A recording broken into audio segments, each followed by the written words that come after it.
Bueno, buenas noches. Gracias por estar acá y gracias también a la doctora Ojeda por la invitación.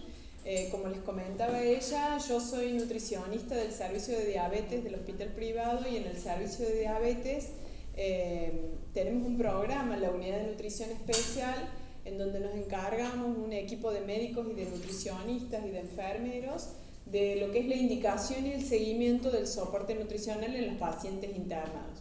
Un poco la idea era contarles algunos aspectos que hacen al cuidado nutricional para que ustedes en su práctica diaria y en sus actividades puedan, quizás seguramente, estos son conceptos que en algún momento ustedes han estudiado o han conocido, que seguramente algunos están aplicando.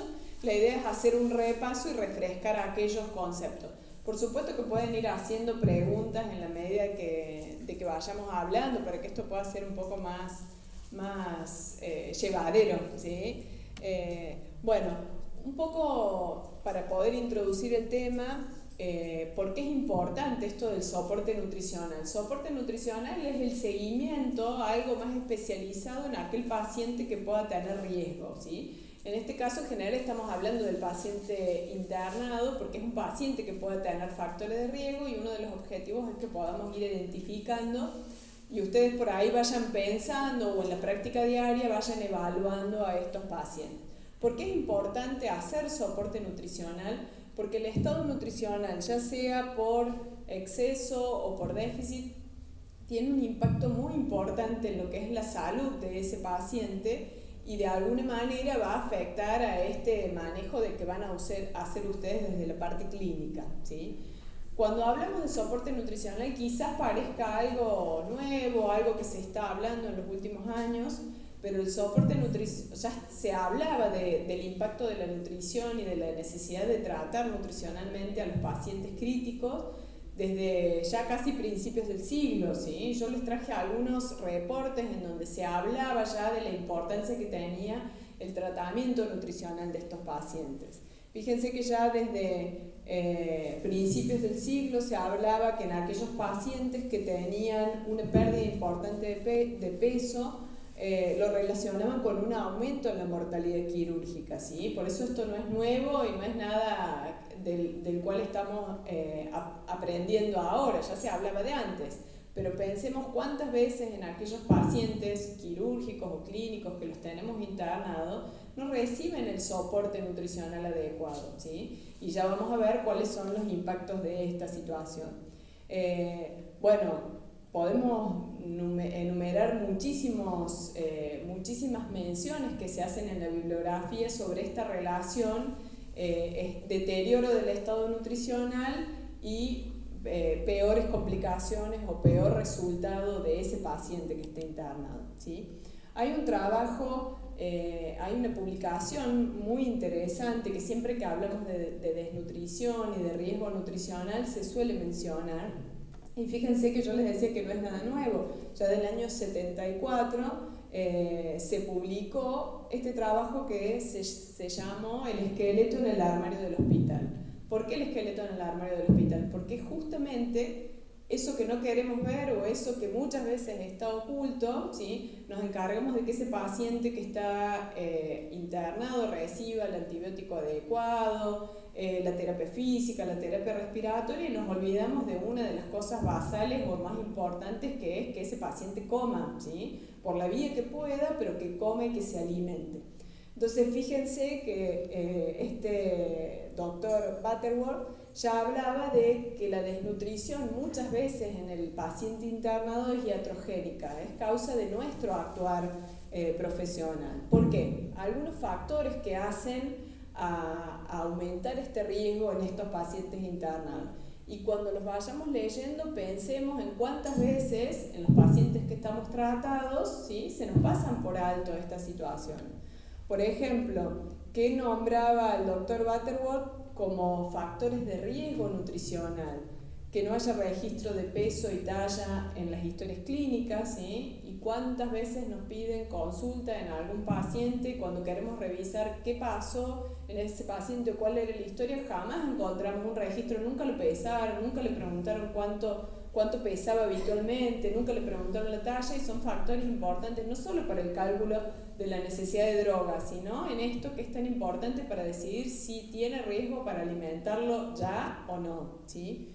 Otro de los factores que conducían a mayor riesgo de desnutrición es la rotación frecuente de los integrantes del equipo de salud. Esto que vemos a un paciente en una semana o en la guardia, lo volvemos a ver a la semana siguiente, ¿sí? Y el que va pasando se pasa qué pasó con la fiebre, si tuvo fiebre, cuáles fueron sus laboratorios, pero no si comió o no comió, y eso es un factor de riesgo. También el uso prolongado de las fórmulas de hidratación como único aporte energético. Aún sigue pasando esto de que nos quedemos tranquilos, el paciente hace una semana que está, pero tiene dextrosa, ¿sí? Y tiene solo dextrosa y nos faltan aportes del resto de los nutrientes. Ayunos repetidos por estudios, ¿sí? Tiene planificado una tomografía y pasó para el día siguiente y estuvo todo el día sin comer, ¿sí? En que no reconozcamos las necesidades nutricionales aumentadas de estos pacientes, en que se demore el inicio del soporte nutricional, ¿sí? Y muchísimos otros más. Si ustedes piensan, son seguramente algunos de estos puntos en algunos de los pacientes que están siguiendo se cumplen. Y esto no es nuevo, es de 1974. O sea, pasaron 40 y tantos años y seguimos cometiendo los mismos errores, ¿sí? Entonces quizás también un poco el objetivo de estos cursos de capacitación y todo, por ahí también es abrirnos la cabeza, decir qué puedo hacer desde el lugar donde estoy trabajando para poder mejorar, y uno de los aspectos es el nutricional. Esto pasaba hace 40 años. ¿Cuál es nuestra realidad? ¿Sí? Ustedes sabrán en el lugar donde están trabajando, quizás no en números, no en porcentajes, pero qué es lo que pasa.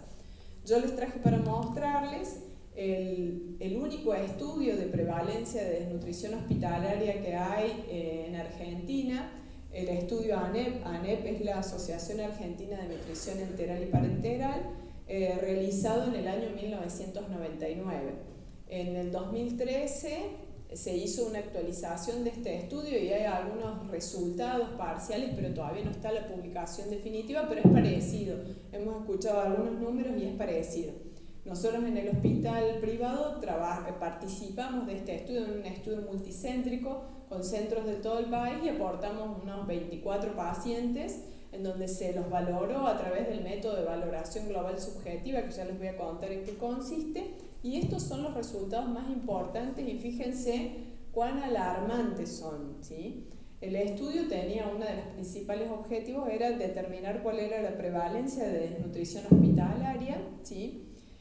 Y a través de este método de la valoración global subjetiva encontraron que en un número de 1000 pacientes en todo el país, el 52% de los pacientes estaba bien nutrido, calificaba para buena nutrición, ¿sí? O no estaba desnutrido, porque también podía tener malnutrición por exceso, pero no tenía síntomas de malnutrición por déficit, ¿sí?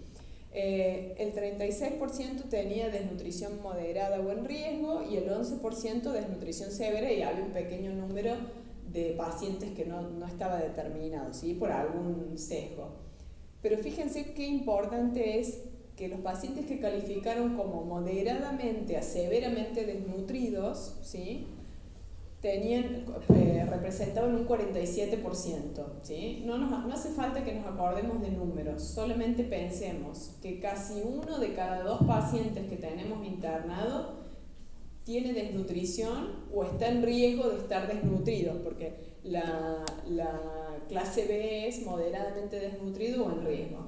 Entonces, si tenemos 100 pacientes en sala, quizás 50 pacientes son candidatos no necesariamente a recibir soporte nutricional, porque para eso después hay que hacer una valoración nutricional más completa y determinar. Pero sí son candidatos a que por lo menos pongamos más ojo a esa situación y valoremos cuáles son esos factores de riesgo.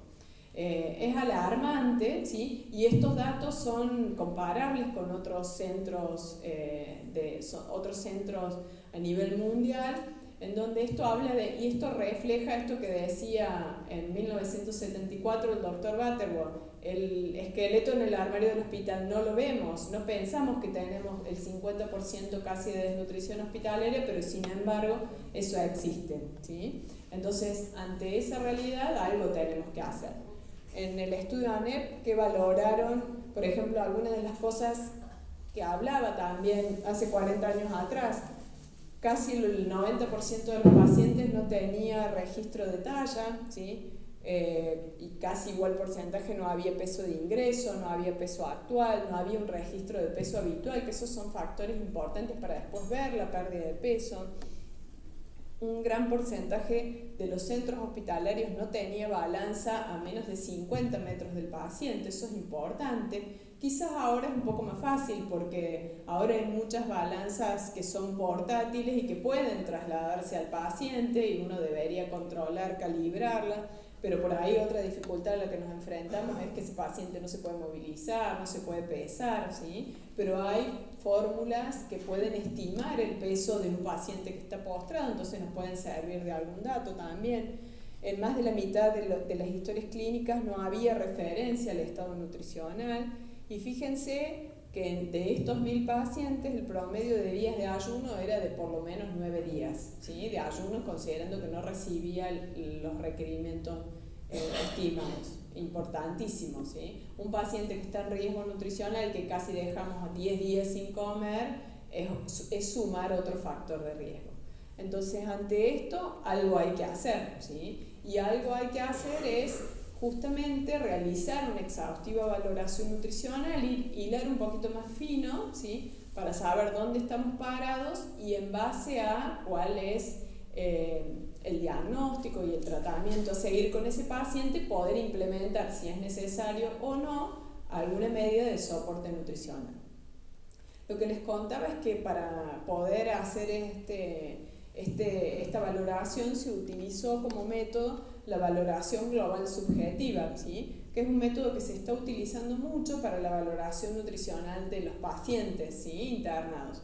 Porque una de las dificultades que se pueden presentar es que a veces nos puede tocar trabajar en un centro donde no haya nutricionistas especializados para poder hacer la valoración nutricional, que no haya tiempo, que no haya suficiente personal, pero justamente el método de valoración global subjetiva está validado para que cualquier miembro del equipo de salud lo pueda realizar, ¿sí? Entonces es casi una obligación que todos los que estamos aquí presentes sepamos en qué consiste esa valoración.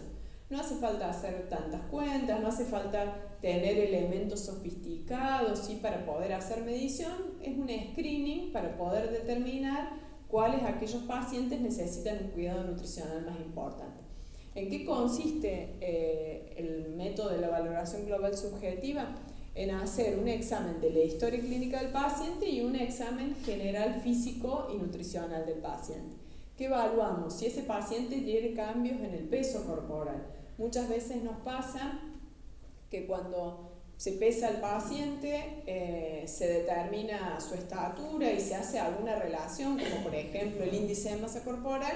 El paciente tiene un índice de masa corporal dentro de rango normal, ¿sí? Pero lo que hay que preguntar también es cuál era el peso que tenía, ¿sí? Porque quizás mi paciente pesaba 100 kilos y hoy pesa 70, y de acuerdo a la estatura está bien y está en un peso adecuado, pero perdió 30 kilos, ¿sí? Ese es un factor de riesgo importante. Eso es uno de los motivos importantes que tenemos de por ahí pelea con otros miembros del equipo que nos dicen, no, pero tiene índice de masa corporal normal. Índice de masa corporal nos sirve quizás para estudios epidemiológicos, como alguna referencia en el consultorio, pero ese paciente internado no me puedo quedar solo que tiene ese índice de 23, ¿sí? Tengo que ver qué es lo que pasó. Entonces hay que preguntarle, ¿cuánto pesaba hace 6 meses? ¿Sí? ¿Cuánto pesaba hace un mes? ¿Cuánto pesaba las últimas semanas? ¿Sí? Porque es importante ese cambio en los 6 meses, en los 3 meses y en la última semana. ¿Sí? Ustedes saben mejor que yo que hay enfermedades que pueden causar una severa disminución de peso. Entonces, el paciente clase C, el severamente desnutrido, el cajéctico, es fácil de identificar, no hace falta mucha ciencia para eso, me doy cuenta, el que está bien nutrido y el que está severamente desnutrido. justamente ese paciente clase B, el que está en riesgo o el moderadamente desnutrido, es el más difícil y el que necesita de que podamos aplicar estas técnicas. Entonces preguntar eso, básicamente ustedes cuando hagan un ingreso, cuando hagan una valoración, siempre nunca olviden registrar ese peso que es tan importante. ¿Cuánto pesaba? ¿Cuánto pesa? ¿Sí? Porque nos va a servir como para poder evaluar justamente estos cambios. Otro punto que se evalúa es los cambios en la ingesta alimentaria, ¿sí? También para saber y preguntarle.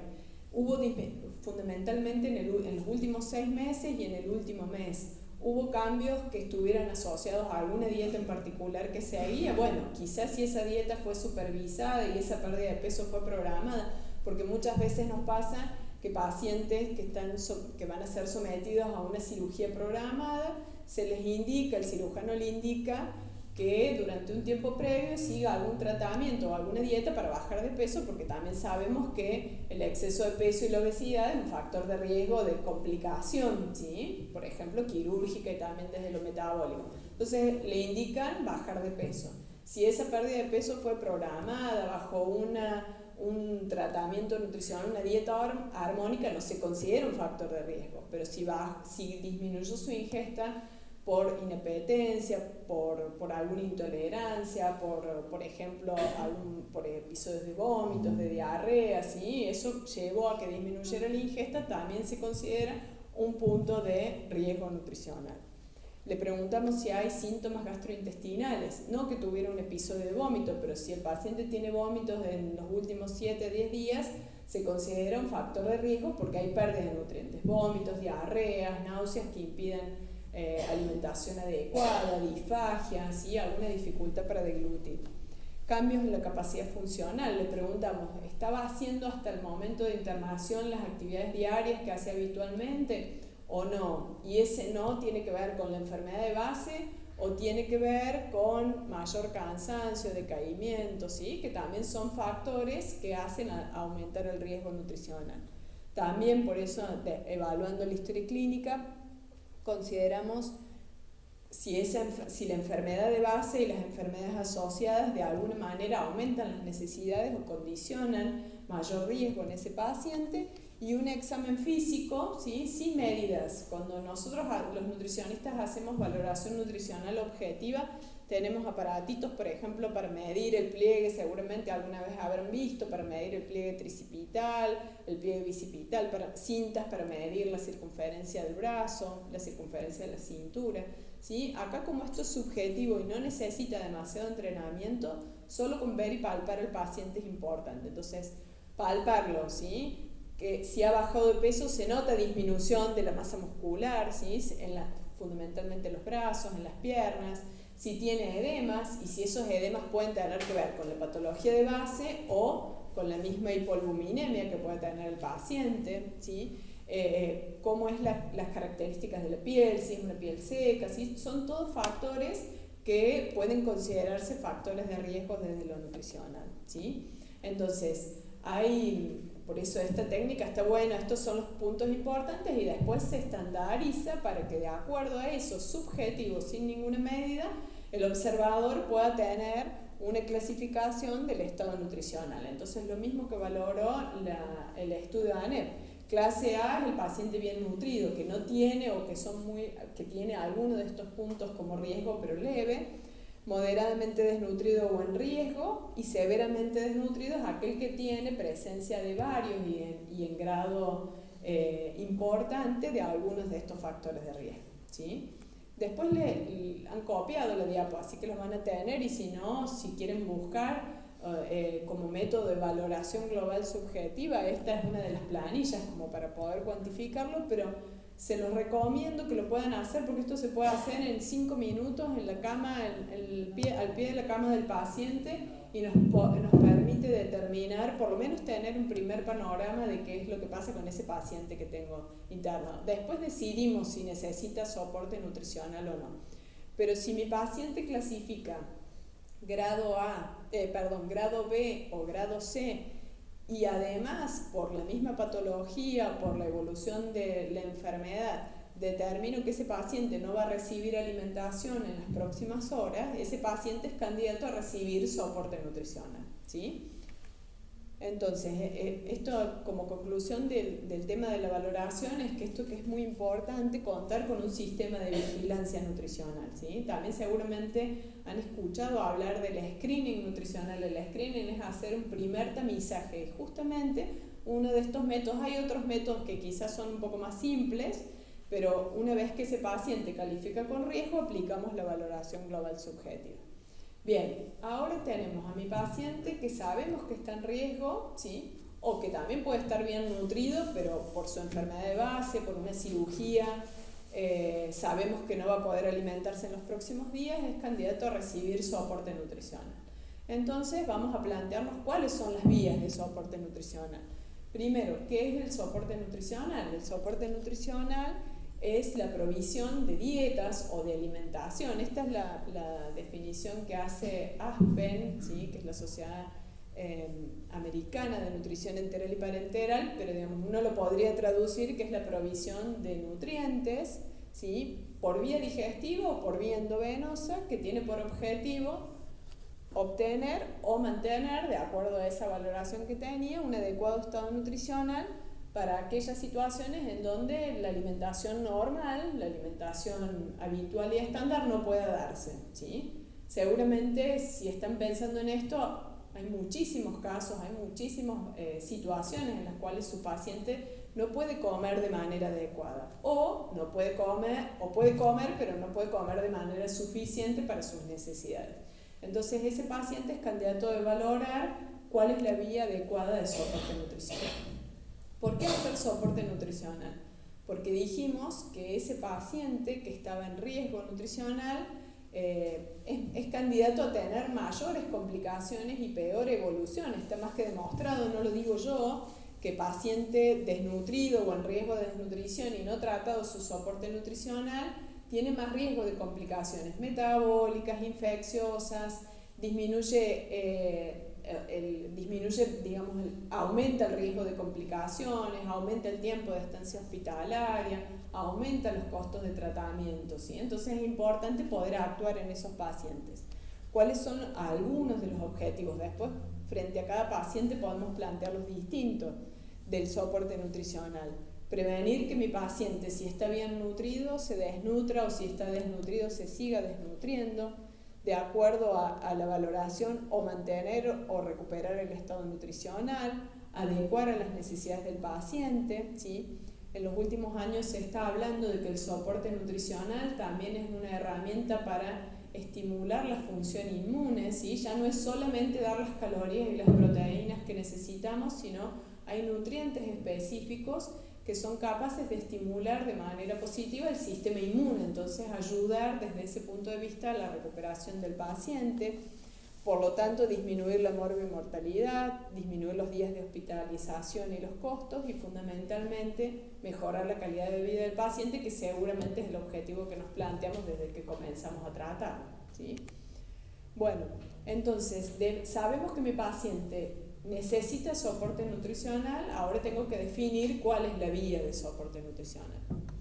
Ustedes como médicos son el punto del equipo, la parte del equipo que fundamentalmente define, porque ustedes saben si ese paciente puede usar o no la vía digestiva. Por eso siempre lo ideal es hacer, los equipos de soporte nutricional tienen que ser interdisciplinarios, ¿sí? Nosotros los nutricionistas podemos saber cuánto necesita, cuál es la forma de vehiculizar eso, y ustedes como médicos tienen que saber por qué vía poder alimentar a ese paciente. Entonces, para poder determinar cuál es la vía indicada de soporte nutricional, hay algunos puntos a tener en cuenta, como el estado. Les diría que básicamente importantísimo es el estado del tracto gastrointestinal, ¿sí? Si ese paciente tiene adecuada capacidad de digerir y absorber los nutrientes que le voy a dar. Ya vamos a ver un algoritmo para poder decidir, pero básicamente me tengo que preguntar si puedo usar el intestino en ese paciente, ¿sí? Considerar la patología de base, las asociadas, el estado nutricional y el tiempo que está previsto de soporte nutricional. ¿Por qué lo que yo les decía esto de el estado del tracto gastrointestinal? Porque muchas veces podemos ver a pacientes que reciben soporte nutricional parenteral y tienen intacta su vía digestiva, ¿sí? Entonces esa es una mala indicación de soporte nutricional parenteral. Si tiene intestino, úselo. Ese es el principal, digamos, el precepto más importante, ¿sí? Si tiene intestino, que funciona y que funcione, que puede digerir y absorber, estómago que digiera, intestino que absorba, ¿sí? Esos nutrientes que voy a administrar. Entonces, nunca deben olvidarse cuando tienen que hacer indicación de pensar en esto. Si ese paciente no puede alimentarse por boca, o lo que come por boca no es suficiente, agregaría yo, y ese paciente tiene riesgo nutricional, lo primero que me pregunto es si ese paciente tiene tracto digestivo utilizable. Si puede utilizarse, no me queda duda que es paciente candidato a recibir nutrición enteral por vía digestiva, ¿sí? Y si ese paciente no puede utilizar la vía digestiva, pensemos en que puede nutrirse de manera parenteral, ¿sí? ¿Sí? ¿En qué caso ustedes determinan que no puede utilizarse? Por ejemplo, ya tengo alguna, después en las indicaciones, no, pero pensemos entre todos para hacerlo más fácil. ¿Cuándo no podría utilizar la vía digestiva?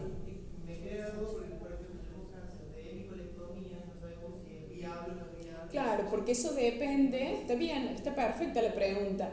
Depende, por ejemplo, del tiempo que ese paciente necesite de ayuno. Por ejemplo, un postoperatorio, una cirugía digestiva, una hemicolectomía, de acuerdo a la evolución y cómo viene ese paciente, quizás pueda alimentarse en los próximos 3 a 5 días.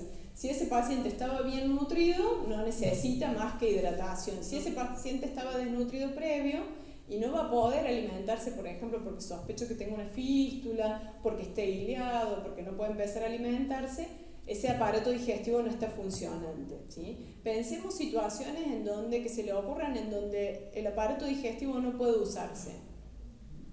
Entonces nos pasa muchas gastropalesias.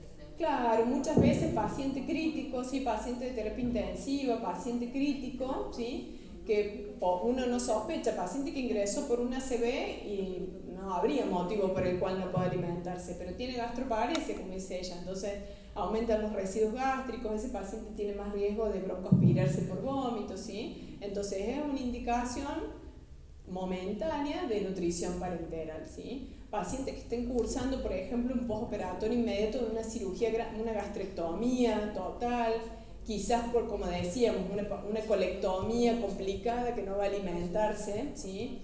O pacientes que estén ileados por distinta situación, pacientes que tienen diarrea crónica, ¿sí? Entonces, ¿qué pasa con diarrea crónica? Tienen disminución del tamaño de las vellosidades, menor absorción, por más que intente alimentarlo por sonda, quizás en los primeros tiempos no puede utilizarse, ¿sí? En algunos casos de pancreatitis grave, en donde no puedan tener un acceso de una sonda nasoyeyunal, en casos, por ejemplo, de vómitos incontrolables, ¿sí? Por ahí es, no digo frecuente, pero es habitual que veamos pacientes de la maternidad que están internados en la parte del sector maternidad del hospital que ingresan por una hiperemesis gravídica, ¿sí? Están embarazadas y con vómitos que no pueden controlar, entonces por más que quieran no pueden comer. Una sonda si le coloco y la paciente está nauseosa y vomita, no va a poder permanecer, entonces tiene indicación de, aunque sea momentáneamente, hacer nutrición parenteral, ¿sí? Sí. Supóngase que venga un paciente con cualquier otra patología que tenga una hemicolectomía, diectomía, lo que sea. Vieja, no de ahora. Claro. ¿Eso lo considero viable o ya tengo que considerar patológico?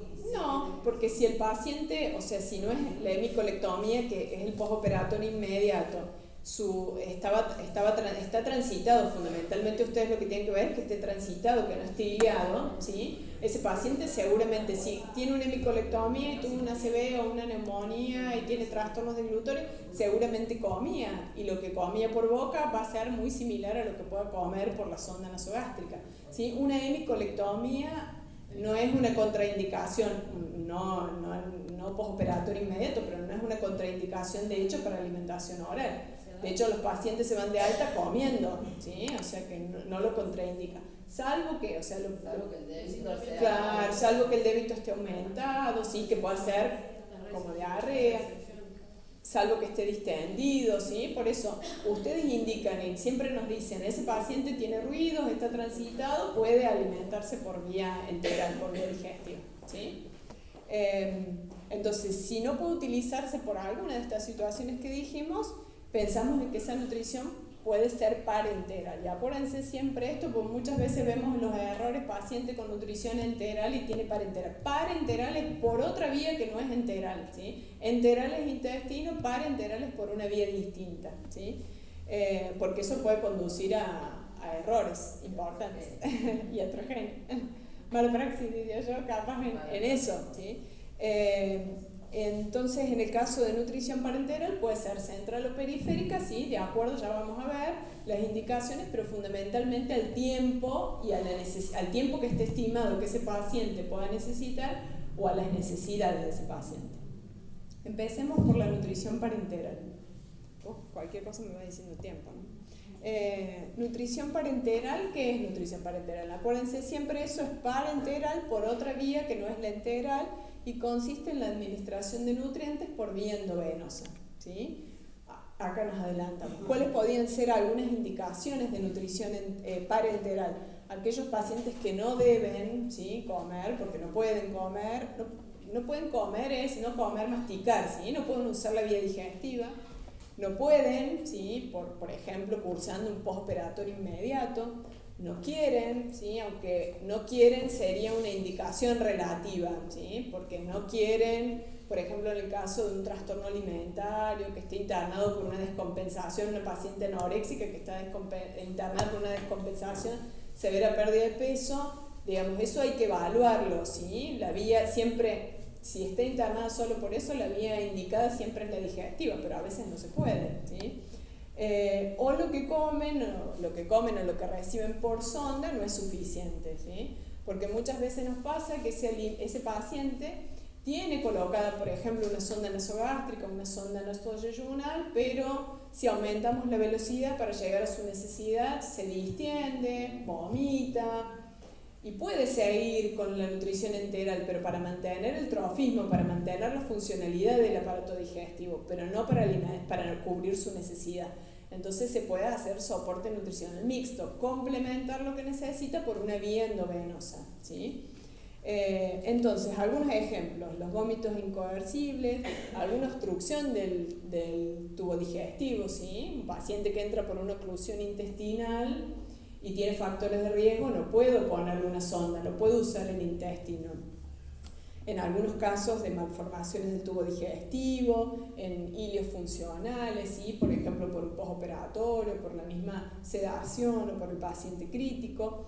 En casos de fístulas intestinales de alto débito, por ejemplo un paciente quirúrgico que tiene una fístula entérica, que tiene un débito importante, y alimentarlo, y por ejemplo una ileostomía con un débito, como decían las chicas, un débito aumentado, y hacer alimentación en el tramo que me queda de intestino, alimentación a la vía digestiva, no va a ser bien tolerado y lo único que va a hacer es aumentar las pérdidas. Entonces, al menos inicialmente tendré indicación de nutrición parenteral.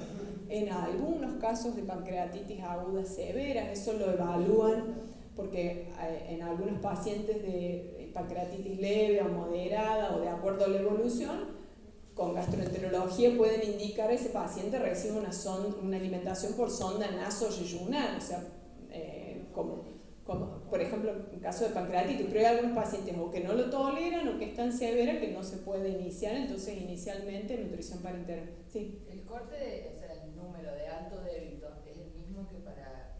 Sí. Sí, en general, por ejemplo, un paciente que tiene una ileostomía y que debita, una fístula, ¿cómo? Mayor a 250, una fístula, depende el lugar donde esté esa fístula, ¿no? Pero en general tiene una pérdida importante y contraindica al menos temporalmente ese uso, ¿sí? Y por ejemplo, en casos, por ejemplo, de un paciente con una ileostomía que tiene un débito, tenemos un paciente que tiene un intestino corto, casi un intestino corto, por una resección intestinal masiva, por un tumor, y tiene un débito de 3.000 mililitros día, ¿sí? Por más que intente, come por boca, pero come y sale lo que come la ilio. Entonces ese paciente está en su casa con nutrición parenteral complementaria, ¿sí? Y digamos casi exclusiva, porque lo que come va hacia la bolsita del débito. En ese caso es más por confort para el paciente, ¿sí? Pero son quizás con el avance de las técnicas quirúrgicas y los tratamientos y todo, estos pacientes que quizás eran candidatos a no vivir, ¿sí? Ahora recibiendo nutrición parenteral en su casa, intentando comer y todo, tienen una calidad de vida aceptable y tienen una sobrevida que es importante. En algunos casos de enfermedad de Crohn, en algunos casos de postoperatorios inmediatos de cirugía digestiva, pero por eso hay que evaluarlo entre ustedes, los cirujanos, cuál es el tiempo, y entre nosotros decir, si ese paciente fue sometido a una colectomía, pero estaba bien nutrido previo, ¿sí? Y se piensa que en los próximos 3 a 5 días va a iniciar alimentación por boca, quizás no es candidato a recibir soporte nutricional. Obviamente que puede ir variando de acuerdo a la evolución en el tiempo, pero si ese paciente antes de llegar a la colectomía perdió 20 kilos, no comía, y una de las sugerencias que le hacemos a los cirujanos y a quien los trata es iniciar el soporte nutricional precoz en las próximas horas, ¿sí? Y otros casos, por ejemplo, de pacientes con sepsis o con quemaduras o algunas neoplasias. No porque estas enfermedades justamente puedan contraindicar el uso de la vía digestiva, pero quizás son situaciones que aumentan de manera considerable sus necesidades. Entonces un paciente con una quemadura extensa quizás tenga un requerimiento mayor a 3.000 calorías día, y eso no es viable para hacerlo por vía digestiva, ¿sí? Mucho más difícil si solo come, pero incluso con una sonda, para poder hacer ese aporte tan importante hay que aportar un gran volumen de alimentación y entonces no es bien tolerado. Entonces en esos casos la nutrición parenteral sería complementaria. Y hay muchísimas situaciones más, con cada uno de los pacientes ustedes pueden ir recordando. También este es uno de los algoritmos como para pensar en si central o periférica, pero todo esto yo diría entre comillas y siempre viendo a cada uno de los pacientes, pero en rasgos generales, cuando ese tiempo que está previsto de alimentación no es mayor a 10 días, y hablando de un paciente que no está severamente desnutrido, quizás pueda ser suficiente con aporte de nutrición parenteral periférica. ¿Y por qué quizás pueda ser suficiente? ¿Qué es lo que me condiciona la parenteral periférica? ¿Qué les parece?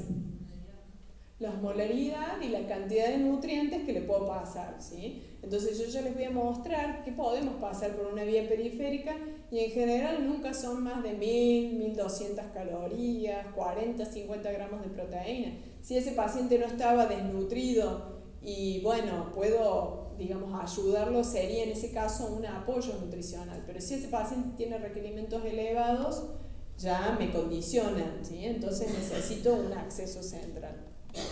Si el tiempo previsto es mayor, ¿sí? Puedo hacer nutrición parenteral por vía central siempre y cuando tenga un acceso central, ¿sí?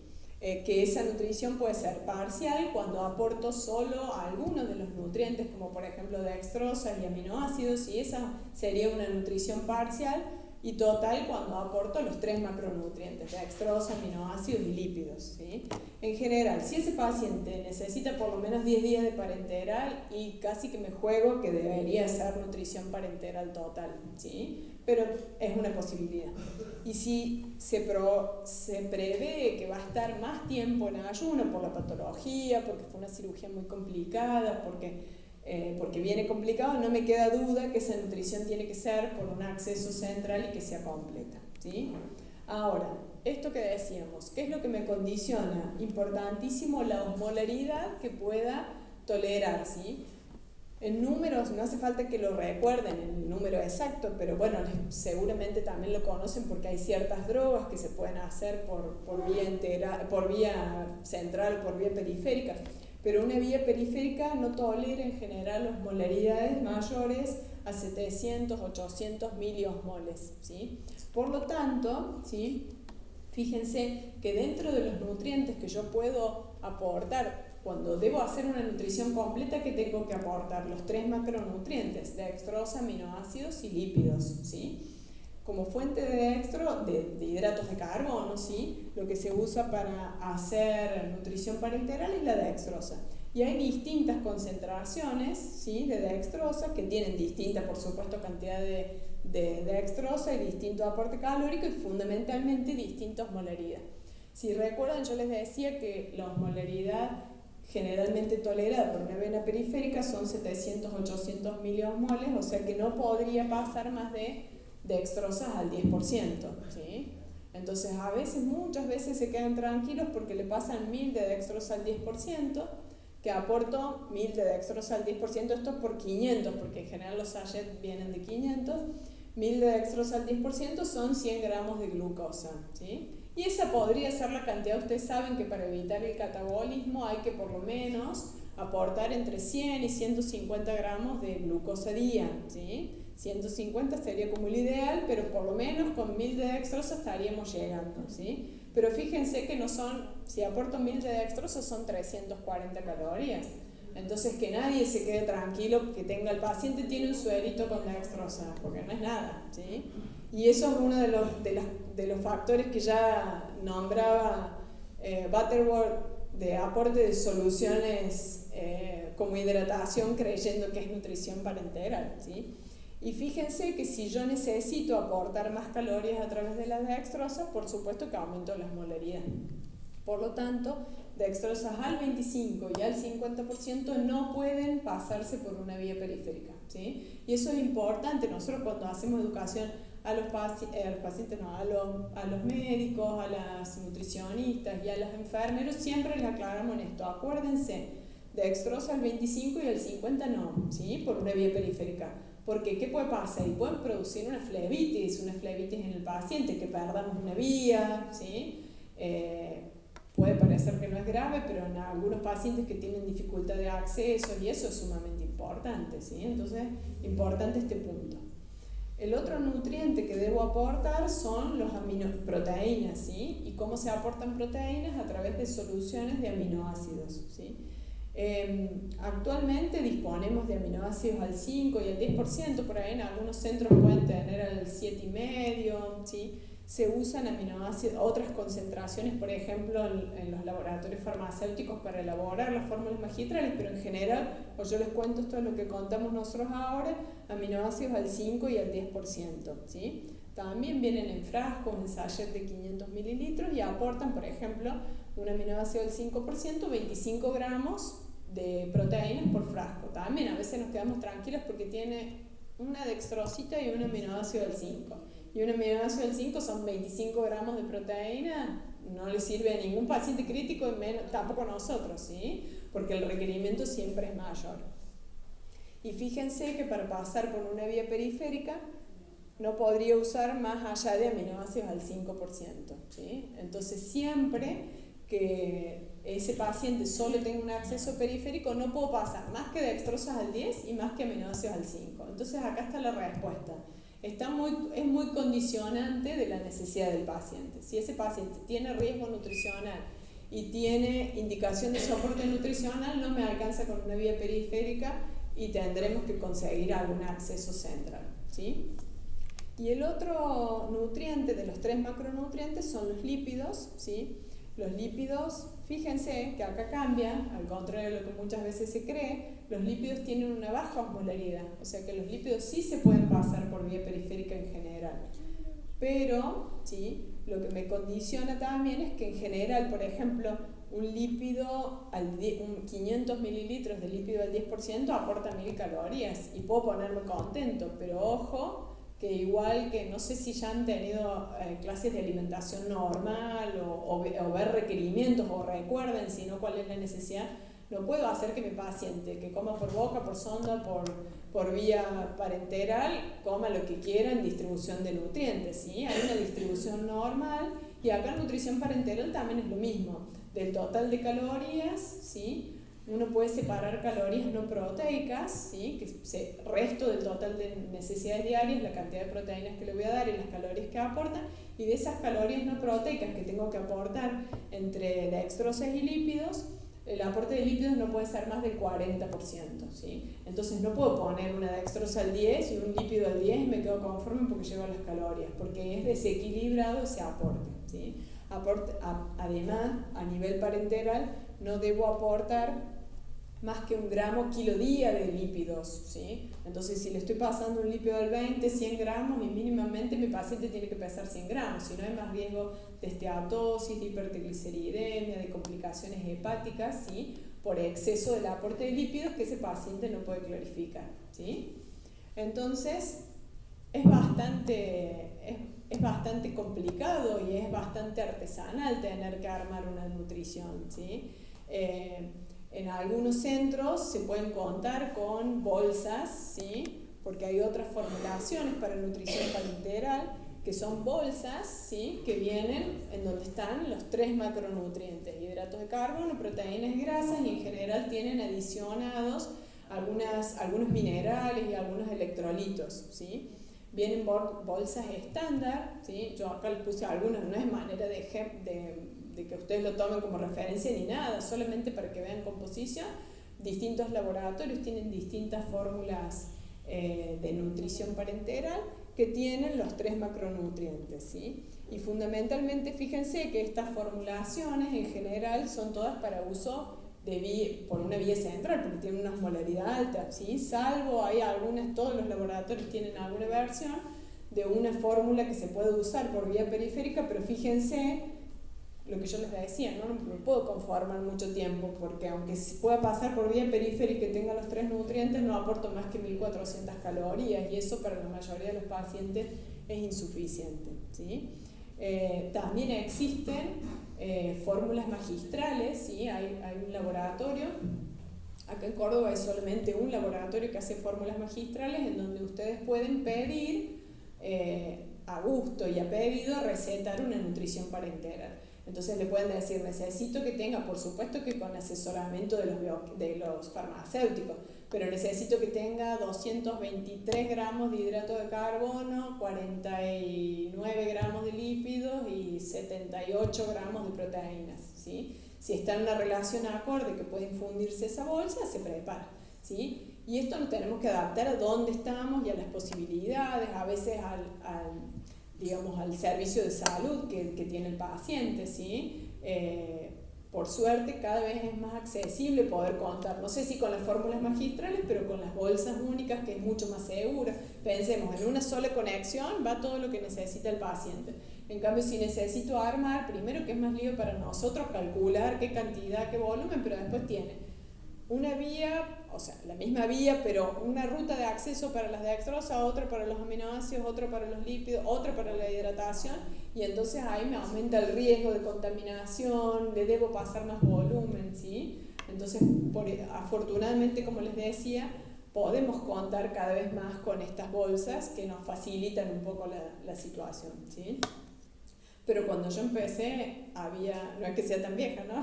Pero cuando yo empecé, usábamos las fórmulas desagregadas, las dextrosas, los aminoácidos y los lípidos. ¿Cuánto sale una bolsa de Depende, no sé decirte en eso, pero...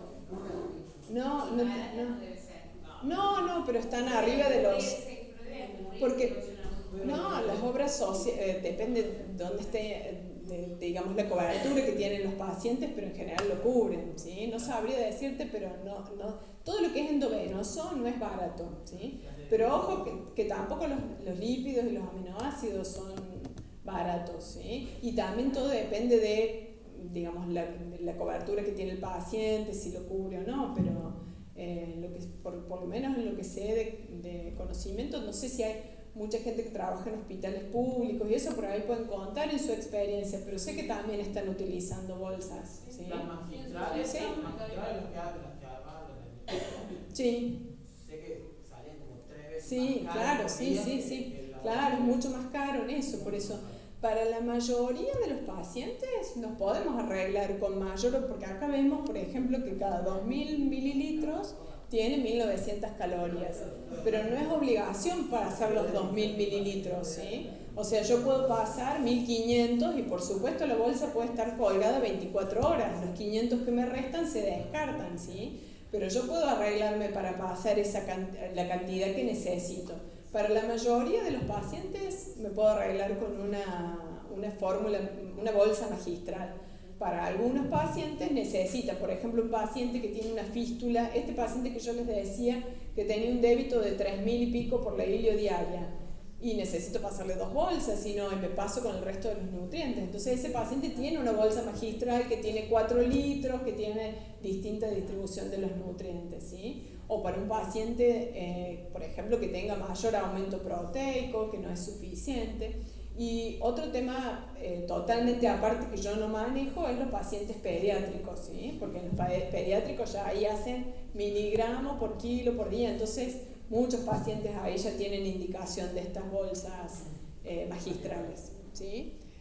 Pero bueno, es algo, digamos, está bueno de que ustedes pueden participar con las nutricionistas, con los nutricionistas con los cuales trabajan y todo eso, y es cuestión de ponerse a hacer números, ¿sí? Y también si alguna vez nos toca estar desde algún lugar de decisión, poder entender que quizás una bolsa al número, si yo comparo, la bolsa es más cara, pero si yo le demuestro a mi administrador que disminuye el riesgo de infecciones, que el enfermero trabaja menos tiempo y que puede dedicarse a hacer otras cosas, esos son los costos que no son numéricos, ¿sí? Entonces, por eso es que está bueno, como parte de los comités de soporte nutricional, una de esas tareas también es demostrar eso, ¿sí? Bueno, ¿alguna pregunta con respecto a esto? No, yo tengo una pregunta. Habla más que nada del límite de los molecular, sí, en miliosmoles por litro, sí, pero la velocidad de infusión, porque bueno, a ver, si yo quiero llegar a calorías y solamente puedo pasar hasta el dextrosa al 10% por osmolaridad, tampoco le puedo pasar. Bueno, por ejemplo, perfecta tu pregunta. Para cada uno de los nutrientes hay una tolerancia, ¿sí? Por ejemplo, en el caso de los hidratos de carbono y dextrosa, la recomendación es no ir más allá de los 5 miligramos por kilo por minuto, ¿sí? Por kilo de peso por minuto. Entonces ahí tendrías que calcular la velocidad. El paciente más difícil de manejar es aquel muy severamente desnutrido con muy bajo peso, porque ese es mi límite, quizás no puedo pasar más de 180 gramos de hidrato de carbono día para no pasarme de eso, ¿sí? Sino más riesgo de hiperglucemia, pero además de la glucemia, si ese hidrato de carbono no se metaboliza, más esteatosis hepática, ¿sí? O sea, un montón de otras complicaciones que tienen que ver con ese exceso de lípidos, ¿sí? Entonces, por ejemplo, en los aminoácidos se calcula no tanto en velocidad, sino en gramos kilo, ¿sí? Y ahí la necesidad va desde 1 gramo kilo día, desde 0,8 si tiene algo. No, hoy casi, aunque tenga deterioro de la función renal, casi siempre usamos 1 gramo kilo día, ¿sí? Hasta 2 gramos kilo día en aquel paciente que está con aumento importante de sus necesidades, ¿sí? Pero digamos, una de las cosas que condiciona la velocidad tiene que ver, por ejemplo, con las dextrosas para calcular. Y esto les traje nomás como para recordemos que el paciente no solo necesita, ese paciente que va a tener nutrición parenteral,